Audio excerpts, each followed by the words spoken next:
আমি এখন আপনাদের এমন একটা জিনিস দেখাবো, হয়তো আপনার পূর্বে এমন জিনিস কখনো দেখেননি।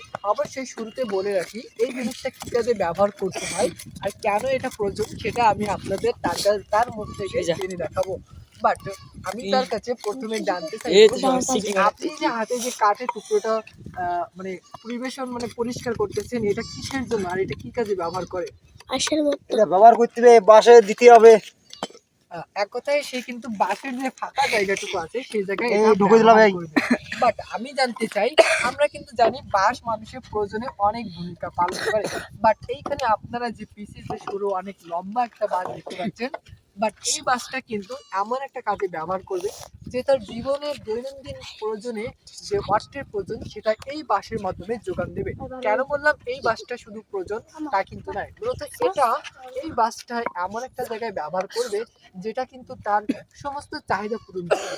বাট আপনি এই বাসটা কোথায় আবার কি কাজে ব্যবহার করবে? নদীতে জাল ধরবো। সে বলতে যে এই মাছ এই বাসটা দিয়ে নদীতে জাল ধরবে আর জাল ধরে যে অর্থ উপার্জন করবে, মানে মাছ পাবে, সেই মাছটা বিক্রি করে অর্থ উপার্জন করবে। বাট এই বাসটার কিন্তু অনেকটাই গুরুত্বপূর্ণ একটা ভূমিকা পালন করে তার কাছে, মানে তার পরিবেশের চাহিদা মেটাতে এই বাসটা যথেষ্ট। বাট আপনি দেখতে পাচ্ছেন সে কিন্তু যথেষ্ট পরিমাণ পরিশ্রম করে এটা কিন্তু পরিবেশন করতেছে তার প্রয়োজনে। আচ্ছা, আপনি শুধু কি এই বাসটা আপনার এই যে জাল ধরার কাজে ছাড়া অন্য কোনো কাজে ব্যবহার করেন? না না, এই জাল ধরার কাজে।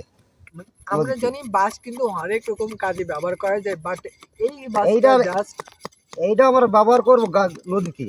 এটা শুধু নদীতে ব্যবহার করবে। আপনি যদি এরকম নদীতে ব্যবহার করার মতো এরকম জিনিস যদি না দেখে থাকেন, অবশ্যই কমেন্ট করে জানাবেন। আর যদি দেখে থাকেন তাহলে তবু কমেন্ট করে জানাবেন যে কোথা থেকে আপনি এটা দেখেছেন।